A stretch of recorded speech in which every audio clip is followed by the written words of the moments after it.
Hi, I'm Deanna. I'm the staff educator on MedSurg, and I'm going to talk to you today about a regular MedSurg bed. So I'm going to start at the head of the bed. So the head of our beds, of all of our beds, comes off. So this just pops off, and we would use this for CPR. So the next thing I'm going to talk about is the CPR button. So there's CPR release. So for instance, if my patient's head is up, I'll just put his head up a little bit, and I needed to lower it fast, I'm just going to pull, and it just drops the bed flat to get the chest compressions. The next thing is I'm going to talk about the side rails. Each of our beds has 4 side rails. They both have 2 positions. So this is the high position. To change it, I'm just going to pull on it, swing it back just a little, and this is the low position. Release it all the way down. I pull and I just push down.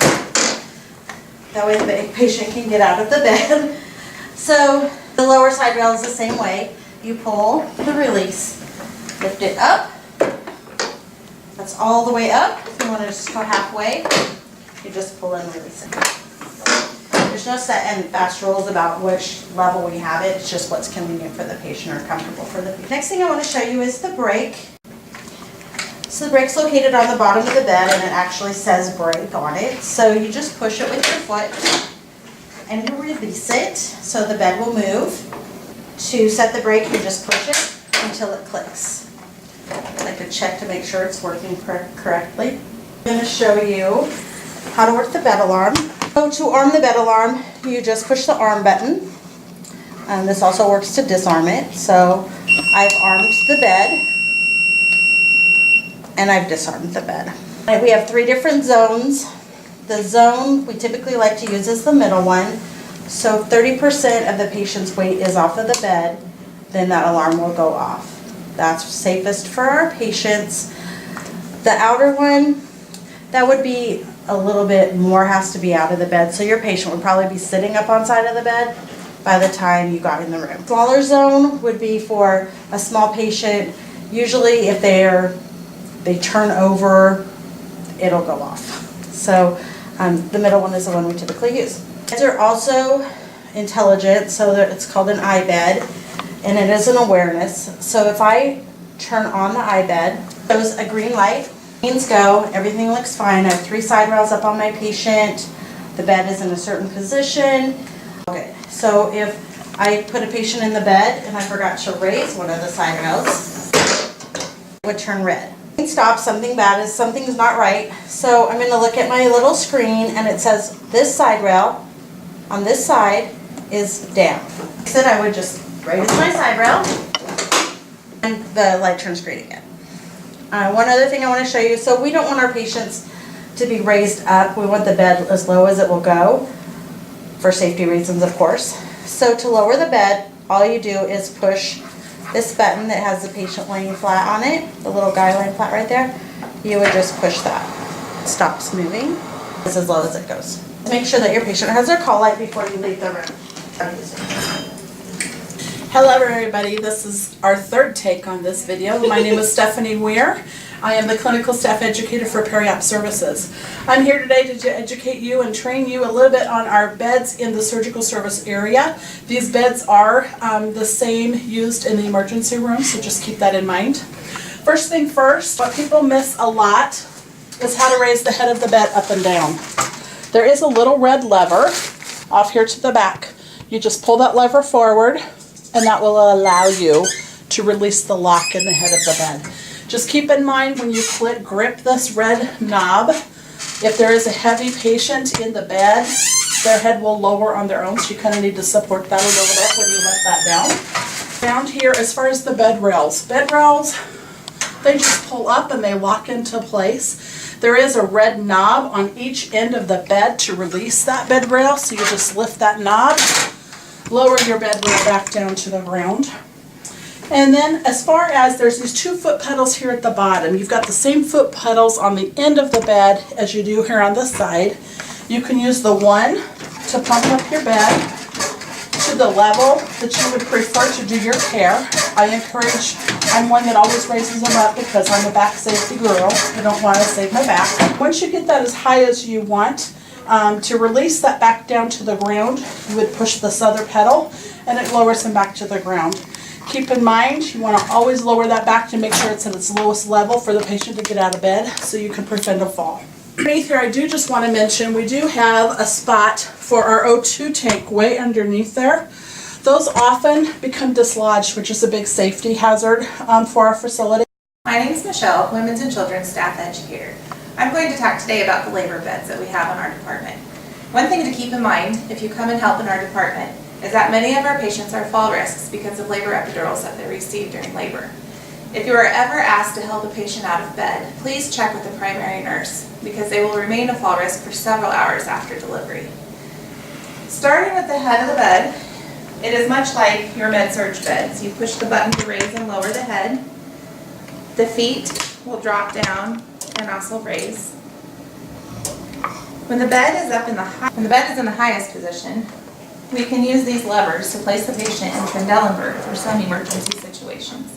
To get the patient out of Trendelenburg, you simply pull on the gray handle that's located at the head of the bed. If you need to perform CPR, you can pull the CPR lever, and this will make the bed flat. During delivery, we have to remove the lower half of the bed, which is easy to do. You just fold the edges of the bed up and then pull on these gray handles.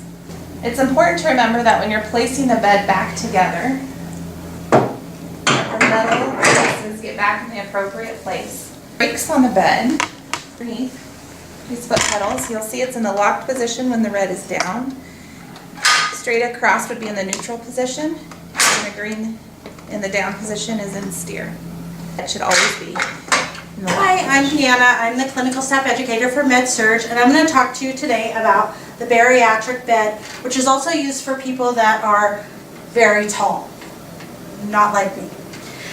So what distinguishes the bariatric bed is that it has a trapeze built on it. The control unit is available for the patient and the nurse at the same time. It's pretty self-explanatory. Trendelenburg, reverse Trendelenburg. We can raise and lower the bed, and we can also do them in a cardiac position. We can raise the head and the feet. And that just hangs on the side of the patient's bed so they can reach it. It'll hang on the side rails as well. So a unique feature with this bed is that it expands. So there are little switches on the bottom, and you just pull them out. So you would pull out each section.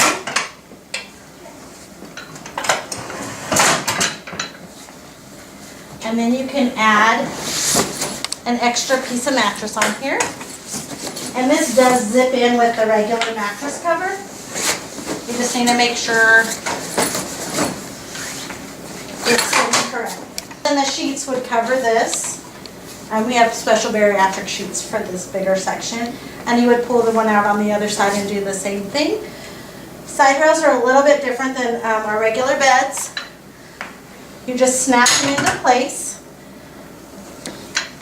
and then they're stationary, they don't move up and down. To release them, you just pull on the purple handle and drop it down. Just like that. So I'm going to leave this up so I can show you the brakes. The brakes on this bed are a little different as well. There's a brake on each wheel, so you would just push it down to engage. Push this one down, and you do that for all four wheels to make sure it doesn't move. In the middle, if you'll see this is for a steer or drive if you're transporting the patient per bed. So the CPR release button on this bed is on the bottom. So you would just pull it out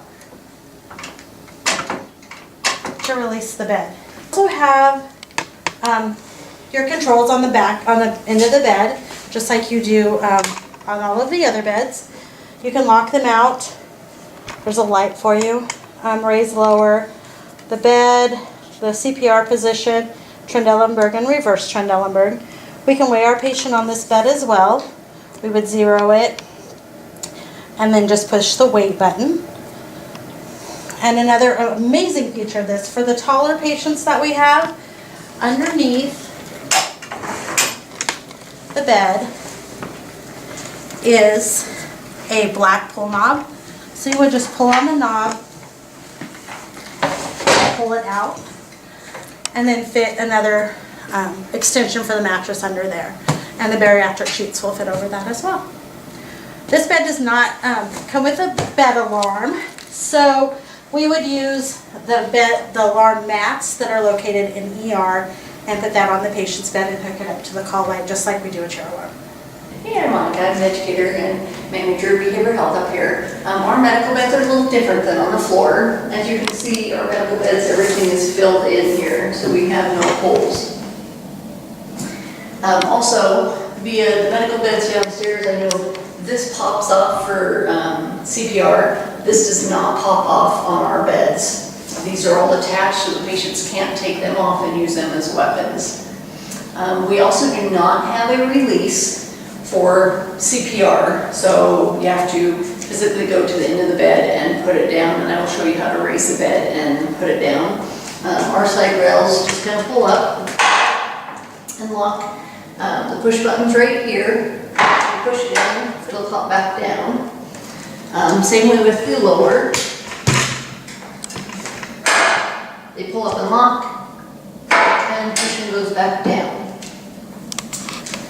At the end of the bed,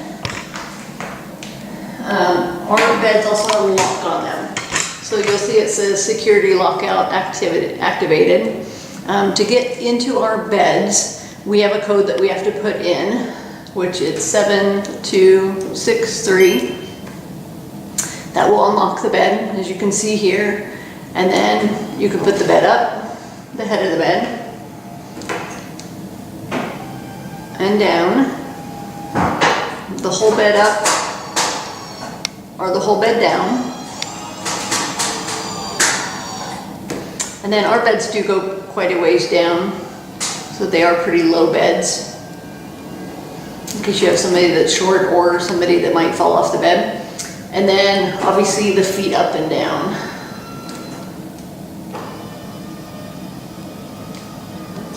We also have the bed exits on ours. You just have to push the, it'll say the patient has to be in bed because you want them to get weight on the bed though. But then once you pick that and the person would get out of bed, that alarm would go off. And then you would just have to come in, hit your 7263 again to unlock that bed, to shut that so it wouldn't continue to go off. We also have this little foot brake here. This does not stay on the bed. These are taken off. They're secured in the rooms here, but in a locked cabinet. So we have to put these on if we want to do anything with them. So obviously red over here is brake. If we push it down all the way there, that is to steer it so you can move the bed around. If you put it in the middle, that's just kind of neutral. Doesn't steer, just kind of goes straight. And then back over that way to lock the bed again. And then, like I said, then we would take this off so that nobody uses it as a weapon. We do have a cord that is shortened on here. And then there's additional about what, maybe 2-3 foot to extension cord kind of thing that's specially made for here. It's thicker and everything that way. If somebody tried to tie it around their neck, they wouldn't be able to get it tied. So that's another thing that we do have to be careful for with the patients. But we do kind of leave these, try to get them charged up. If for some reason the bed doesn't get charged, obviously your controls and stuff won't work. But if it's charged up real well, they told us that it's supposed to last a week. I don't know, we haven't tested it out to know that. But anyway, that's kind of where that is. So I think that's the main features of our bed. If you have any questions, then you can let us know. Thank you. Hi, I'm Michelle, staff educator for Women's and Children's. This is the Pediatric Crib that we have in our facility. Starting with the head of the crib, you'll notice these levers here where you can easily raise and lower the inside of the crib. As we work our way around to the front of the crib, we have easy access to the side rails. You can lift and then squeeze this black handle, and the side of the crib will go down. If the side of the crib is down, you must be standing right next to your patient. Don't ever leave your patient unattended in the crib with the side rails down. To raise it, it's the same process. Squeeze the handle and pull up. You also can open just this section of the railing. Squeezing the white levers lets you into the crib that way. Underneath, we have a place where we can secure oxygen tanks if they are needed. You'll see them tethered down at the bottom of the crib. We can raise and lower the top part of the crib the same way. We just squeeze the white levers and raise and lower. Brakes on each of the 4 wheels of the crib. To engage the brakes, you just push down, and then to release the brakes, you push up. I'm Ruth, staff educator in Women's and Children's. This is the crib that we use for all newborns. Baby should always be transported in the crib. You should never carry the baby. There's too much of a fall risk with tripping and falling. The bed should be flat. If you find it propped, you should replace it flat. The baby should be on their back to sleep, and the crib mattress, the sheet on the crib mattress should be tucked in tight. There are brakes on the front 2 wheels to engage them. Just step on the brake to disengage. I'm Ruth, staff educator in Women and Children's. I'm going to demonstrate the Panda. This bed will be used after delivery and sometimes in the transition nursery. To operate the bed, you must have it on, and then the electronic part of it will function. On the bottom, you can raise and lower the bed by stepping on these pedals. There are brakes on each wheel. To release them, press up. To engage them, just step on it.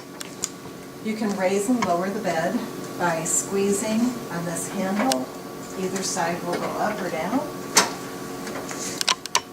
The sides, all 3 sides come down by lifting and dropping. Anytime the side of the bed is down, never step away from the bed. That is great fall risk, so if you step away, make sure the side is up and engaged. The baby should always lay flat on their back. Sheets should be tucked in tight. I'm Ruth, staff educator in Women and Children's. This bed is called the Giraffe. It's used in the NICU exclusively. Again, to operate, you have to have it turned on, which the on button is located right here. And then all of your electric functions will work. You can raise and lower the whole bed by stepping on the pedal, up or down. There are brakes on each wheel. Push to engage it and lift to unlock it. The top of the bed comes up. There's a button on the side so that you have easy access to the baby. When the top goes up, it starts alarming. If you just hold either the up or down button until it stops flashing, your alarms will stop. Raise and lower the head of the bed or the foot of the bed. There is a squeeze up here.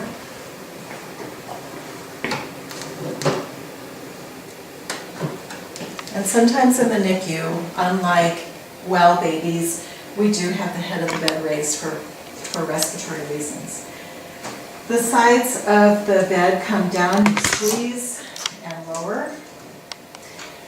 When the side of the bed is down, or when the portholes are open, you should never step away from the bed. There's a risk of the baby falling. Put it back up, just squeeze. The portholes also open just by pushing in. Again, even though it's a small area, you never step away when the portholes are open. The top of the bed, to lower this, lift, and drop.